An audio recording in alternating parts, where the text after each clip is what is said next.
کڑکتی دھوپ، برستی گرمی، زبان کانٹا، ہونٹ خشک، ٹھنڈا پانی دستیاب، دروازہ مکفل، کوئی دیکھنے والا بھی نہیں ہے، لیکن بندہ ایک گھونٹ بھی نہیں پیتا، وضو کرتے بھی احتیاط کرتا ہے کوئی قطرہ حلق سے نیچے نہ اتر جائے، کیوں کہ میرا اللہ مجھے دیکھ رہا ہے۔ جو چیزیں صوفیاء کو مراقبے سے نصیب ہوتی ہیں، ماہ سیام میں اللہ اس دولت کو بانٹ دیتا ہے، چھڑک دیتا ہے، بارش کی طرح وہ دولت برستی ہے، اور یہ تصور ہمارے ساتھ جڑ جاتا ہے کہ میرا اللہ مجھے دیکھ رہا ہے۔ ہم پانی نہیں پیتے، اللہ دیکھ رہا ہے، مرغن غذائیں موجود ہیں کہ اللہ دیکھ رہا ہے۔ میں یہ پوچھتا ہوں کہ ہم کھانا نہیں کھاتے کہ اللہ دیکھ رہا ہے، ہم پانی نہیں پیتے کہ اللہ دیکھ رہا ہے، لیکن جب رشوت لے رہے ہوتے ہیں اللہ اس وقت نہیں دیکھتا، جب نظر بھٹک رہی ہوتی ہے اللہ اس وقت نہیں دیکھتا، جب خیال بہک رہا ہوتا ہے اللہ اس وقت نہیں دیکھتا، جب سوچوں میں آوارگی آتی ہے اللہ اس وقت نہیں دیکھتا۔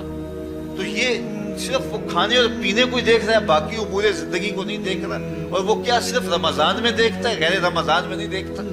تو یہ جو نور اترا تھا ماہ سیام میں، اس کو اپنے اندر اگر جذب کر لیا جائے تو زندگی سنور جاتی ہے۔ جو مراقبوں سے حاصل ہوتا تھا ماہ سیام میں، وہ میںہ کی طرح برسا، اور ہم اس کے اپنے اندر سمولیں، جذب کر لیں، تو نتیجہ یہ ہوگا کہ ہماری زندگی نور نلا نور ہو جائے گی۔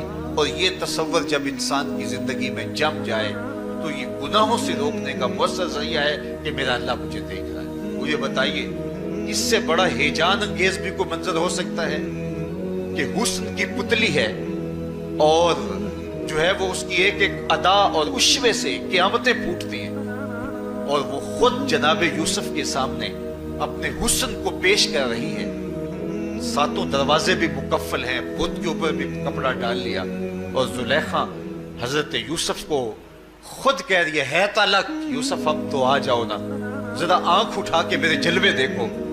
لیکن جناب یوسف کیا بولتے ہیں؟ قال معاذ اللہ، میں اللہ کی پناہ میں آتا ہوں۔ کہا تو 7 دروازے بند کر کے لوگوں کی نظروں سے چھپ گئی، اور موٹا کھیس ڈال کے اپنے زوم میں اپنے جھوٹے خدا سے بھی شرم کرتی ہے اور اس سے چھپ گئی، میں اس خدا سے حیا کیوں نہ کروں جو 7ویں کوٹھڑی میں بھی دیکھ رہا ہے۔ پھر اتنی روشنیاں برسی، اتنا یقین برسا کہ گناہ کیا، گناہ کا تصور بھی محال ہو گیا۔ تو مجھے بتائیے کتنا ہیجان انگیز منظر تھا جب حسن قدموں میں بچھنے کے لیے خود بےتاب تھا، اور حضرت یوسف جوان رانا ہے، جوانی اور شباب پورے پاکپن پہ ہے، اور ادھر حسن مچل مچل کے قدموں میں بچھ رہا ہے، لیکن یہ جذبہ کہ میرا اللہ مجھے دیکھ رہا ہے ایسی رکاوٹ بنتا ہے۔ قال معاذ اللہ، کہا میں اللہ کی پناہ میں آتا ہوں۔ تو یہ یقین جب بندے کے ساتھ جڑ جاتا ہے کہ میرا اللہ مجھے دیکھ رہا ہے، تو پھر انسان کے لیے گناہ سے بچنا کوئی مشکل نہیں ہوتا۔ گھر میں فاقے ہوں، مشکل میں بندہ پھنسا ہو اور اس کو رشوت مل رہی ہو، تو پھر اپنا ہاتھ روکنا بڑا مشکل ہوتا ہے، بلکتے بچوں کا خیال آتا ہے۔ لیکن جب یہ خیال ہو کہ میرا رب میرا رازق ہے اور میرے اس عمل کو دیکھ رہا ہے، تو پھر بندہ اس کو پرے کا کی حیثیت میں نہیں دیتا، اور جب وہ پاؤں کی ٹھوکر پہ بھی نہ رکھے تو پھر اللہ فرماتا ہے وَيَرْزُقْهُ مِنْ حَيْثُ لَا يَحْتَسِبُ، تو یہ کر کے دیکھ میں تجھے وہاں سے رزق دوں گا جہاں سے تجھے گمان بھی نہیں ہوگا۔ تو اپنے یقین کو کھڑا کر کے دیکھ، میرے اوپر اعتماد کر کے دیکھ۔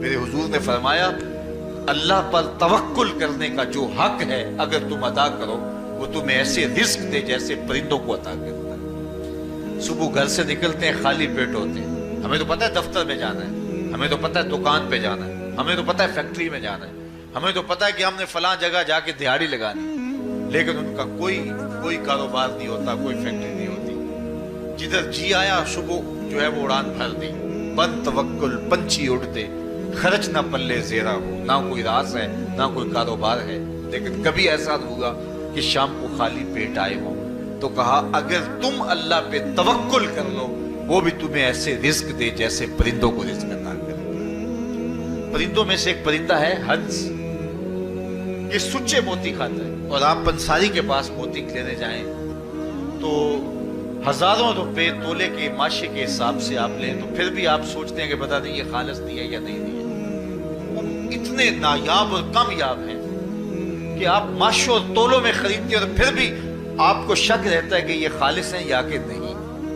اور ہنس کھاتا ہی وہ ہے، اور دنیا پر ایک نہیں لاکھوں کروڑوں ہنس ہیں، اور روزانہ صبح و شام کھاتے ہیں اور پیٹ بھر کے کھاتے ہیں، اور اللہ انہیں روز عطا بھی کرتا ہے۔